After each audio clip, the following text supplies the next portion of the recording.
I'm Yeah, leaving. I'm still gonna wear this shirt.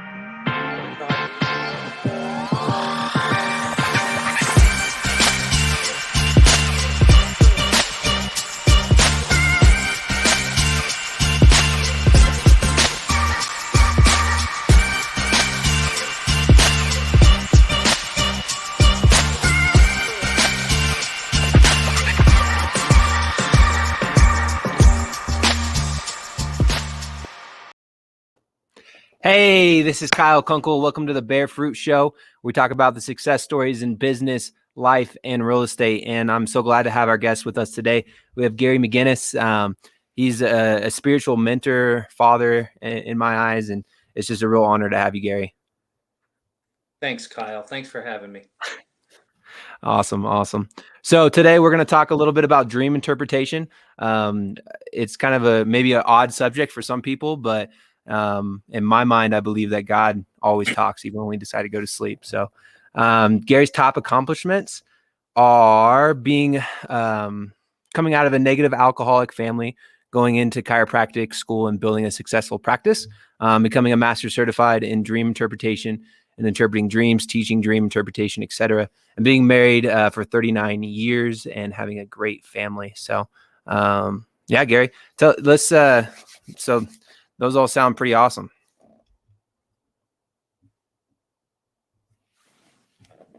Can you hear me? Yeah, I can hear you. Kyle, I lost you. Can you hear me?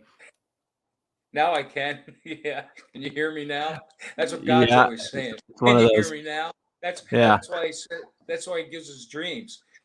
Because at least when we're sleeping, we got our mouths shut and he can say, "Can you hear me now?" right. That's Yeah. probably my problem.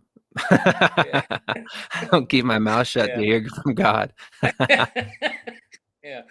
That's funny. Anyways, so Gary, tell us your story, kind of from the good, bad, and ugly, and just kind of how you ended up in life and where you're at now. Yeah. Well, um, I mentioned in the in your questions that I grew up in a not a horrible environment.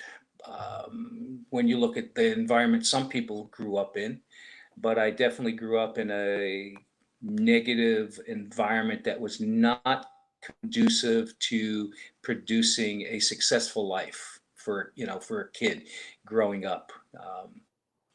Never knew my real father, and the man that I knew as my father was an alcoholic, good guy, but drunk all the time, and I mean all the freaking time, and my mother was crazy, and so it was rough growing up. You're always waiting for the next shoe to drop. It was not a good environment. Very little peace in the home. Obviously, a lot of yelling, a lot of fighting. I can remember some stories which I don't need to get into that were involving guns and knives and you know just crazy stuff. And I had two brothers, and I was thinking, it's funny, I was thinking yesterday about some of the things that can hold people back, and one of the things that have held me back. I mean, I've been fairly successful, but not because of me by any means, but because of God. I couldn't even go out to play after school until I think I was in seventh grade. Yeah, I used to come home from school and at 3 o'clock, put my jammies on and sit on a blanket watching TV. And talk about setting boundaries for a kid. You sit on this blanket, you know. Dang. And but fortunately, I was able to get off the blanket, but yet I also realized, looking back over my life, that blanket it was still there. I'm afraid to take certain risk, certain decisions, and making. But I do remember this one thing I think made a huge difference. And then I'll get off of it or go as far as you want. But I remember when I was 6 years old, and we were on welfare, food stamps, and nothing again. Sometimes people need a little help. you know, but we were on food stamps and welfare. And I remember the welfare people coming to the house to pick me up for a uh, Christmas party, you know, for the poor kids. And so we went to the I went to the poor kid Christmas party. And I remember at 6 years old sitting at this long table with all these other poor kids.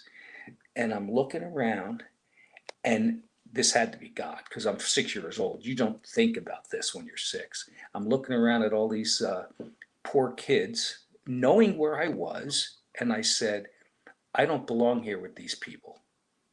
And Hmm. I'm absolutely convinced, not that I was better, you know, but it said, I don't belong here with these people.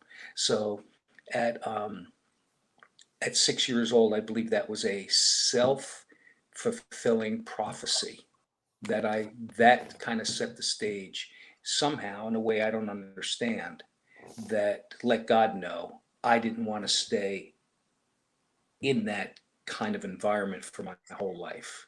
And I think that, you know, I think that helps set the stage for good things to, you know, good things to happen, and able to make some good decisions. You know, like I said, the blanket was still there regarding investments and things like that, because growing up poor, you have a tendency to not want to lose what you have. You don't, because you don't want to go back. You don't want to sit at that table again with all the other poor people.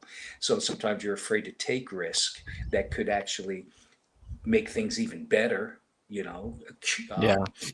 achieve more. And but I have no, you know, I have no complaints at all, none. I have great family, and coming out of that kind of environment, same thing with your family, right? You're either going to be a good father or you're going to be a crappy father, and you're either going to be a good husband or you're going to be a crappy husband. And so I was blessed to have, you know, Joey, my wife, phenomenal. And I got two good kids. So I guess, you know, I did not want to be the father I didn't know, and I didn't want to be the father I did know. I wanted to be a better father, you know? Yeah. Yeah. Yeah. So what, I guess going off of that, being a better father, how did you do that? Like, what was some of the things that just helped you do that? I think probably well, you know, one of the biggest things, other than not being drunk all the time, that's helpful. Yeah. Yeah. Yeah, hey kids, bring me another beer. Um, but I think I think making the conscious decision to do things to make sure, you know, to take kids places, to go on vacations with them, to make them feel. One of the things my daughter even said, I think it was about 6 months ago, because she has a friend, and she's got some daddy issues, and Stephanie said one of the things that she remembers the most about her growing up is I always made her feel valuable. She always Hmm. knew what her identity was. And I didn't necessarily do that on purpose, but it was just something that came out. And so that's a big deal, you know? And yeah. And again, we were, you know, they were fortunate. I got, you know, was able to provide them with some things that some fathers, you know, some families can't provide their kids with. And not that the financial stuff is is the most important, but it's helpful, you know. And yeah, it's helpful. And so yeah, and you know, I wasn't real strong in making them go to church or any of that stuff. But they, you know, they know God, and and they understand the importance of you know, the spiritual life. It doesn't mean necessarily that they're living, you know, this hyper spiritual life, hyper Christian life, but they know who God is, and they know how to pray. And yeah, so I think that that was also important. That's one area I might have done better in, you know, was in bringing them up in a spiritual kind of environment. But on the other hand, I know lots of people who, you know, did their family Bible studies and you know, did all these things, and their kids turned out and turned out like didn't turn out that well anyway. So, sometimes with your kids, it's just a crapshoot. Shoot. Yeah, it's like hitting out of the rough in a golf course. You don't know where the ball's going. You just hope you don't hit the tree in front of you. So, yeah, yeah, That's funny. yeah. And then Yeah, go go ahead. ahead. No, no, no. No, no, I was just gonna say, as far as, with my wife, it's just she's absolutely phenomenal. She really is. And so she makes it easy to be a good husband because she's easy to please, you know. It's like the kids on the world race, remember, like with you guys, I can't remember who it was. They said, how have you and Joey stayed together all these years and been so happy and have such a good relationship? And my response was, well, Joey is a servant. She absolutely loves to serve. And me, I absolutely love to be served. So it's a match made in heaven. Shoot, that's funny. Yeah. That's awesome. That's awesome. Yeah. Yeah, so Gary and I actually met 7, 8 years ago. And I did something called the World Race, or we did something called the World Race, where I went to 11 countries in 11 months and did mission work and did everything from building houses to working with orphans to fighting human trafficking. Just it depended on what country we went to and what the missionaries were doing, what they were doing. We just partnered with what they were doing basically. So, but Gary was kind of what they said, like the squad father, squad dad, or, leader. And he'd come out and he'd slap us around a little bit and set us straight and give us some advice and love us and speak into us our identity, kind of like you did with your own kids. And, I think that was huge for a lot of people in the race, is understanding their identity in Christ and just understanding who they really were and are. And we had a lot of fun. We had some good cigars and some good drinks in some different places, and that was it was good. Right. It was good. So, so as far as kind of jumping into dream interpretation, I think that's could be kind of weird for people. Can you kind of just give us a overview of what that is, what that means? How did you get into it? Kind of that story is.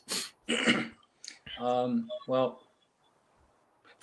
basically, dreams are, and then I'll tell you how I got into it. But dreams are actually God's way. Remember before, just at the beginning, we were kind of kidding around, saying about, can you hear me now? And a lot of times, that's the way that God is able to speak to us, is through our dreams. Because during the course of the day, we got so much going on. Our brain is here, our brain is there. We don't shut up long enough, either literally or metaphorically, to hear what God is saying. And so He'll speak to us at night in our dreams, and to give us direction, encouragement, correction. He'll show us, give us. And when I say direction, I mean literally telling us, which way to go, so to speak, in life. And now not every dream is from God. Obviously, there's ways to tell a God dream from one that isn't from God.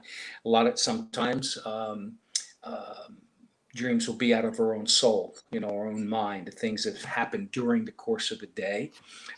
Or, God forbid you should watch the news before you go to sleep. That's a dumb thing to do. It'll definitely screw up your night.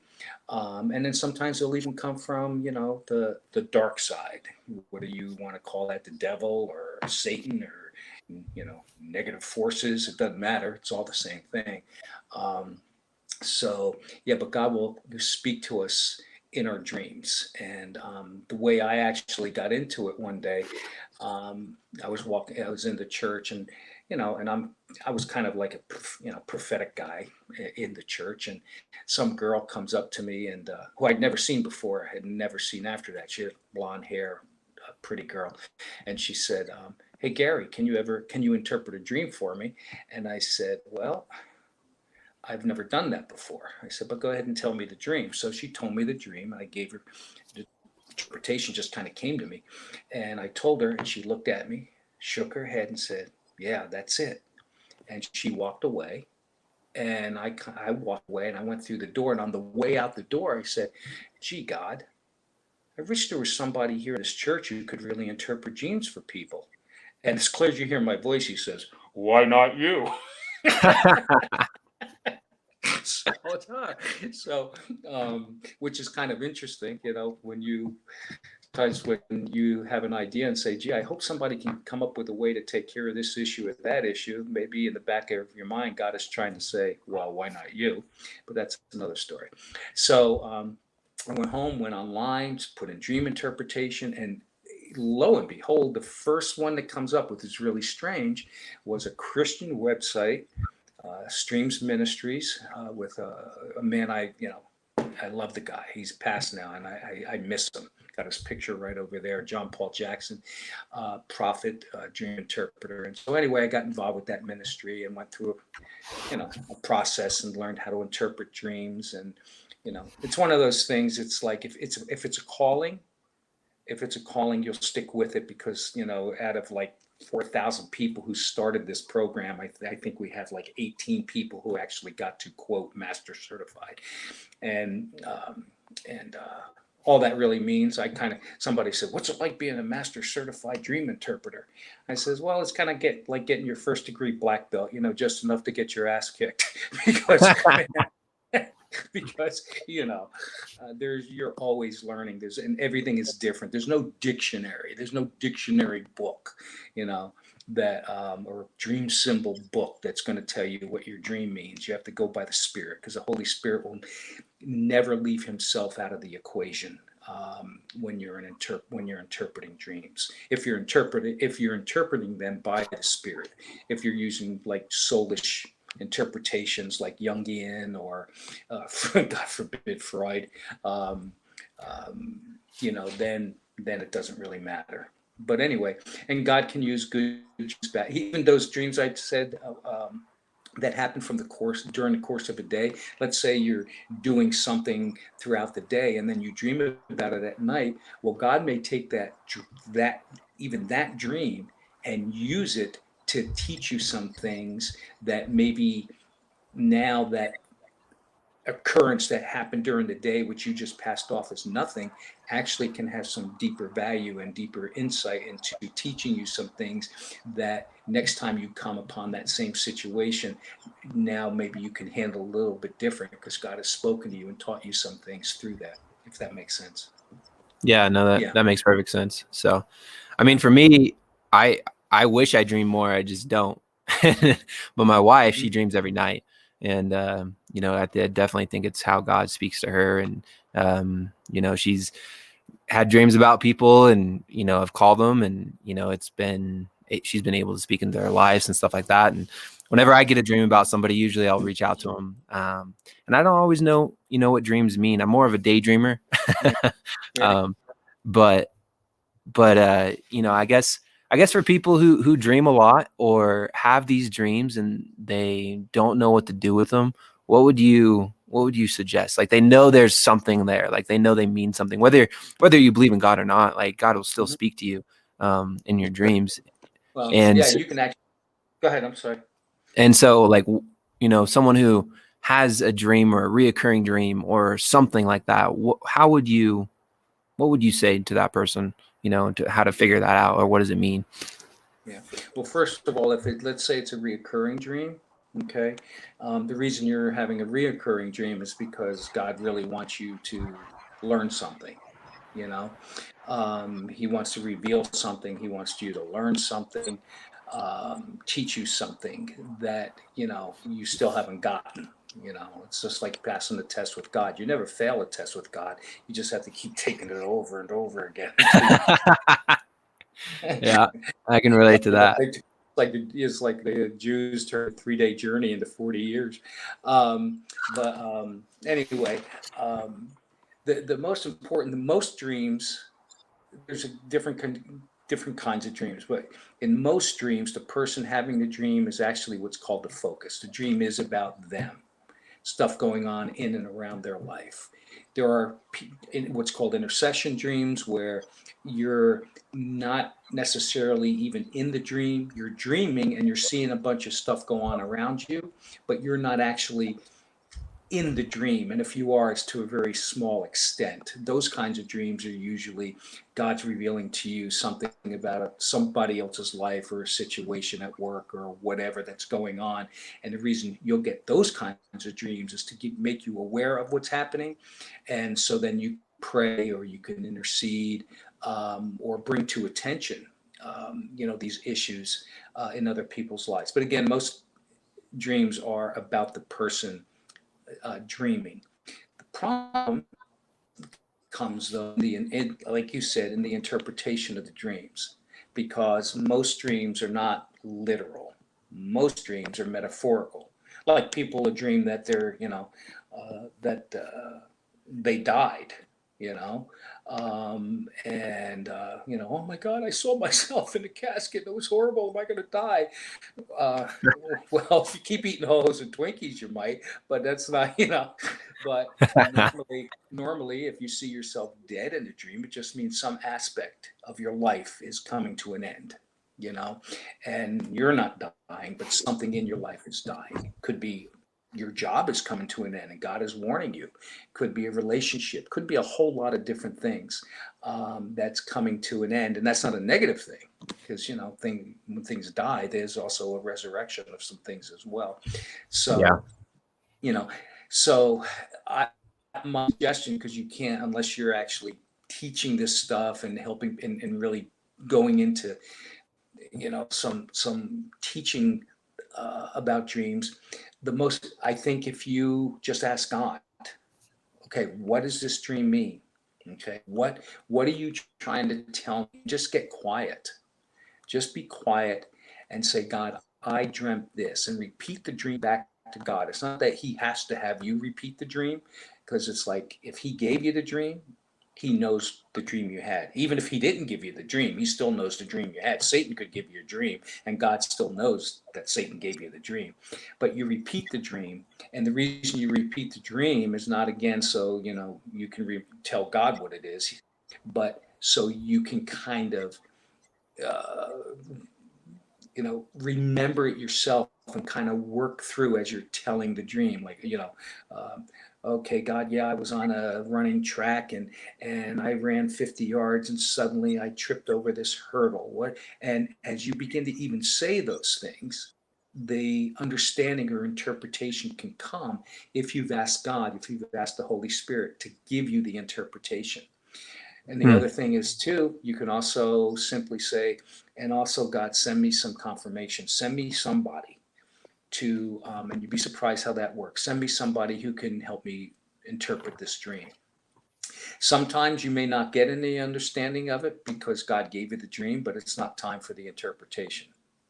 It's like if you open up a bottle of wine before it's time, it's still just water.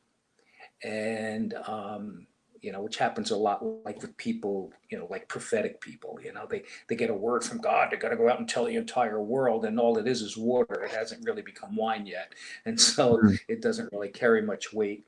And because you're out of God's timing. But yeah, I would just say that, just ask God to give you an understanding of what he wants you to know or understand. And if you and when you think about your dream, focus on the main issues, not all little, well, I saw there was a birdie in the background in the tree and blah blah blah, as I tripped over that hurdle running down the track. Okay, well, maybe the birdie in the tree does mean something, and it might have an impact, and so on and so forth. But the key issue is you were running down the track and you tripped over a hurdle at the 50-yard line. That's the key. And I made that very simple because anybody could figure one out. You know what I mean? Yeah. Yeah. Yeah. Yeah. Right.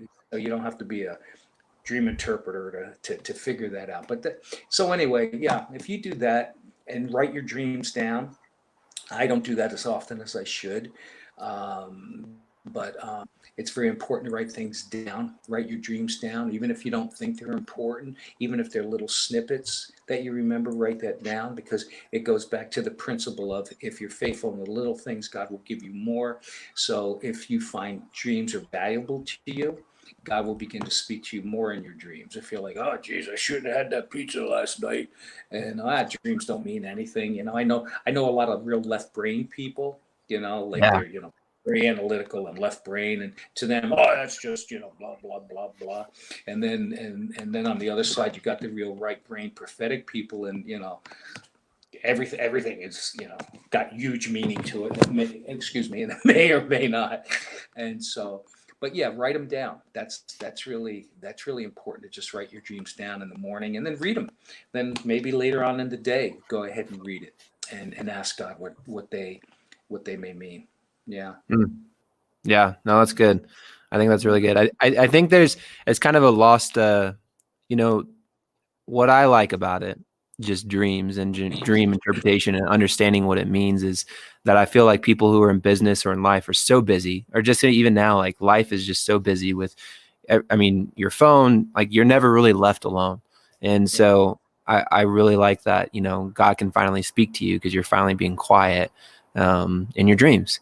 And I think that's a unique thing. And I think it's a really valuable thing. And so people can understand like, okay, God's speaking to me. What is he saying? And maybe you don't understand it at first, but like you said, you write it down, you read it throughout the day. Maybe you reach out to somebody who's, done this before, and you can try to understand like, what does this dream mean? What is God trying to speak to me? Because he's always speaking. And so it's just like I don't know. It's cool to be able to hear from God in that way. And I think a lot of people hear from God in that way. They just don't know what to do with it. And Yeah. so that's kind of what I wanted to kind of Yeah. bring light to this in a way and help people understand like, hey, it's not just random, if that makes sense. Yeah. So Yeah. Two-thirds of the Bible is dreams and visions. You know. yeah. So, some people, there are people who don't think that God can give you dreams anymore and all that stopped and blah, blah.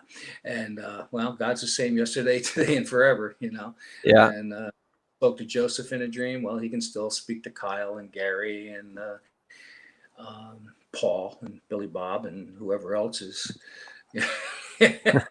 Yeah. So, yeah. Yeah. Nice. Well, let's kind of transition into you were a chiropractor for I don't even know how many years, but you ran a business. It was successful. Kind of tell us how you integrated God into your practice. Yeah. Well, okay. Well, first of all,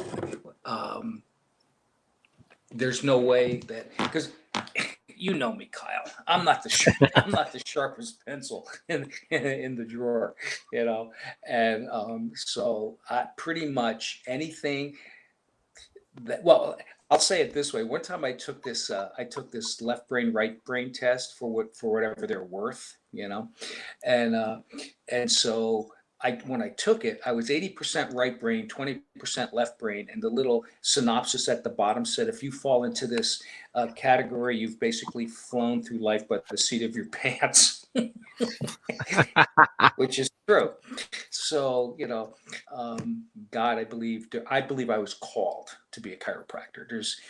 To me, there's basically two kinds of chiropractors. There are those who decide to become a chiropractor because they want to get into some kind of health field, and you can do fine financially and so on, and so they make that decision based on A, B, C, and D. And then there are those who are called, and they may make the decision, but they're actually called to be chiropractors. And to me, whenever I knew I was a chiropractor, but I always thought more that I was a healer, and God chose chiropractic to be the vehicle through which healing would come. And so, there's no way that I could operate in my practice without God, because it was God who made the body, and God who made the body heals the body. And so all I could possibly be is an intermediary between the power that made the body and the power that heals the body. So, um, you know, uh, I never took credit for healings. I would always give credit to God when people, and we had miracles in the office. I mean, deaf people getting their hearing back, people with digestive issues, asthma, people with headaches for literally every day of their life for 50 years, bedwetters, all kinds of things. We even had women who couldn't get pregnant, and we laugh and say, "Well, came to Dr. Gary and got pregnant." So, but yeah, but they couldn't get pregnant, and how does all that work? I don't know. I don't care. I'm one of those guys. I don't care. I don't have to know how something works. All I know Yeah. is, you drop the keys and they hit the floor. So something's, and the science of it wasn't all that important to me. But yeah. And then I would incorporate it. I would pray for people and I'd have prophetic words for them. I would, maybe have a word of knowledge, and for those who don't know necessarily, if you're listening, that what a word of knowledge is just some supernatural um, knowledge that God gives you about a person, about their life, or that you couldn't know on your own. Maybe, in the fourth grade, they fell out of the chair and banged their head, and that's why they have headaches, whatever. And you tell them that, and you say, "Man, did you fall out of your chair when you were in the fourth grade and you hit your, yeah, how'd you know that?" Well, and then, me, I had no problem. I said, "Well, got me," and I'd adjust them. "See you Wednesday." Pay on your way out. And but yeah, so God would, and sometimes I would just sit and pray with people. They'd come in, and I knew they would need prayer for themselves or their families. So God was always incorporated in the uh, in the practice. Yeah. Nice. That's awesome.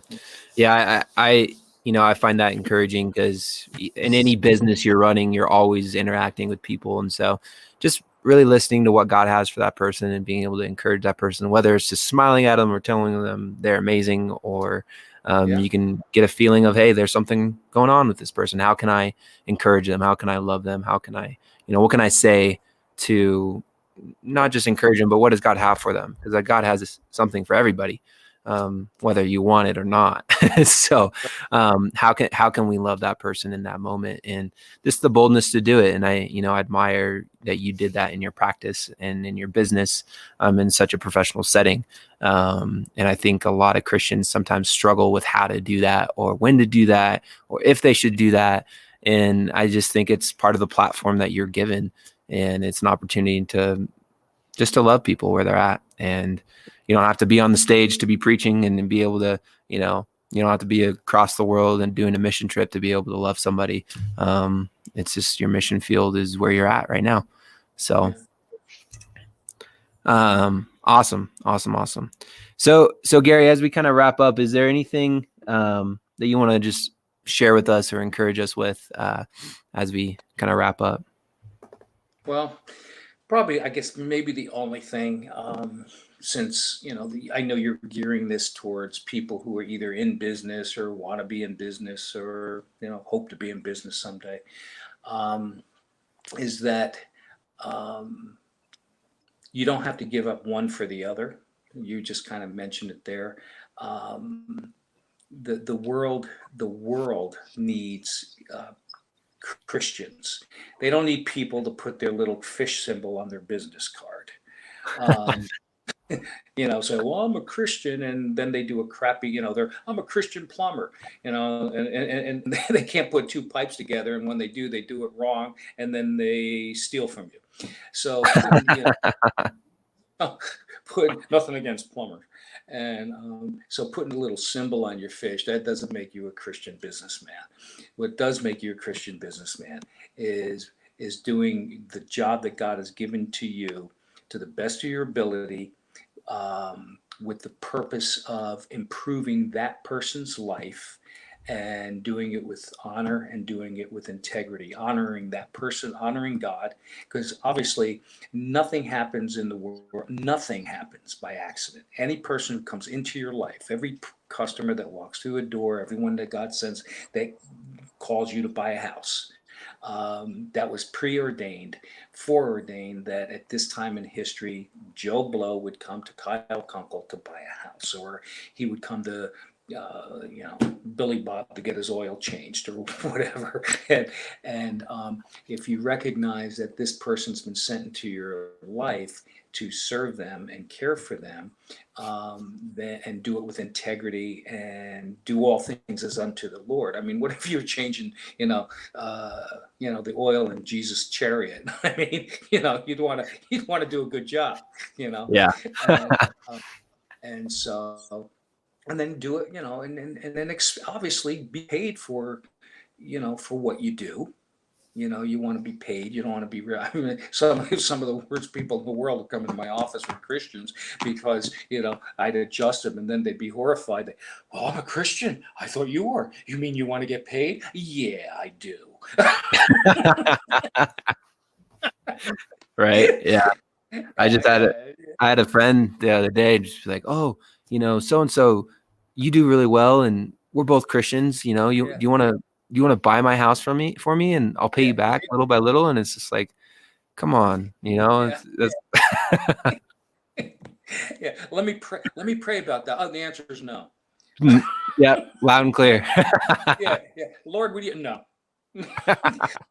So, yeah, but that's it, and then at some point along the line, um, you open a door through. There's a little bit of a relationship, and how you treat that person may be a seed that somewhere along the line they saw something in you, and 6 months down the line they're at a coffee shop and somebody else comes along and acts a little bit more Christ-like in their life, and slowly now this person who may not have even wanted anything to do with God because they've witnessed a difference in some people, they become more open to God, and so yeah, so I think that's probably the one thing is you don't have to, you don't have to separate the two. You don't have to give up one for the, you don't have to give up one for the other. That you can do both, and as long as you can go home, the key is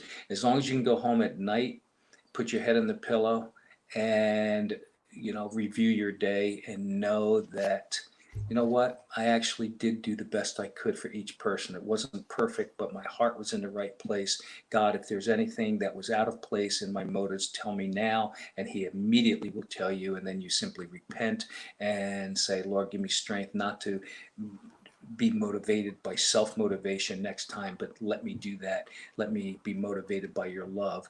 And you'll see that change in your life, and suddenly you're finding more and more you're doing things out of wanting to serve God and your fellow man. And then, to sell a house to be the head honcho in the real estate office for the month. Hey, Kyle gets a new parking space for a month, and you know how ludicrous that is because it's Yeah. temporal, it means nothing. And so Yeah. that's why I appreciate you. I know that you really do want to do everything to bring glory to God, and you would find it extremely hard, if not impossible, to do anything that was not, quote, on the up and up, simply to sell a house. You couldn't do that because you couldn't live with yourself if you did that. Your God's too important.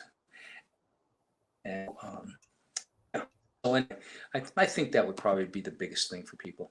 And yeah. Yeah, no, that's really good. And one of the things that I try and practice is loving the client. There's clients that I work with, and some of them are great to work with, and some of them are super harder to work with, but you just love them. And when you truly care about Yeah. somebody and love them where they're at, and Mm-hmm. care about the clients and what their true needs are, that's the best service. I mean, that's when you're gonna really help somebody versus just, oh, it's another transaction, oh, it's another deal. There's no, I don't know, there's just no care behind it. It's just you're I'm not trying to just get another paycheck. That's not what it's about. I don't see a client and see dollar signs. I see a client and see a person and see Mm-hmm. their heart, and how can I love this person and how can I help them. And when a business owner has that mindset, I feel like it can change everything. So Yeah, one of my prayers every day is that, um, the life, light, love, and transforming, creative, and healing power of God would flow inwardly and outwardly through my gaze, my touch, my words, my voice, my breath, and my presence to shift, change, and transform people's lives, spiritual and natural atmospheres, and creation itself, bringing glory to God. And Mm. when you go out with of attitude and so on, you know, and I will say, even when I'm not consciously aware of it, even when I'm not consciously aware of it, that just walking by someone and looking at them, your gaze, your eyes connecting with their eyes, that can literally change something. We don't understand how, but something's changing in that person because your light, the light of God in you, has connected with the light of God within them, and something positive happened. So if business people do that in the morning, set your goals. That's all good. You got to have some goals, because if you have no goals, you don't know really how you're doing or how you're improving. But if your goal is first for that life, light, love, and God to manifest in and through your life, all the other things will begin to fall into place. Yeah, Yeah. they will. Yeah. That's good. That's good.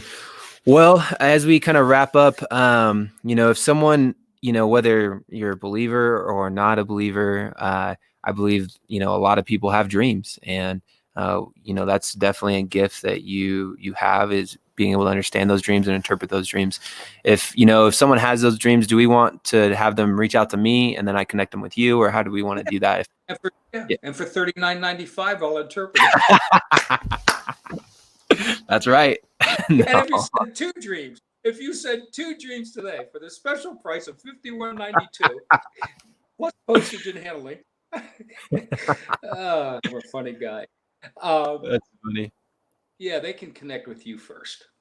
Yeah. Great. Yeah, and So, then you could pass them on to, because see, if they connect with you, you're going to know probably who they are. If I get something, in my email or something, have no idea who they are, it's probably going to junk mail. You know. yeah. Yeah. So if someone's out there and they have a dream, and, and you don't know what it means, and you want to try to understand what that dream means, what, send it to me, and we'll have a conversation, and then I'll connect you with Gary. So, yeah. Okie dokie.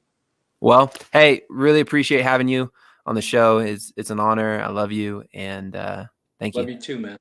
It was fun. Talk to you later. Yeah, we'll talk to you later. Bye. Bye.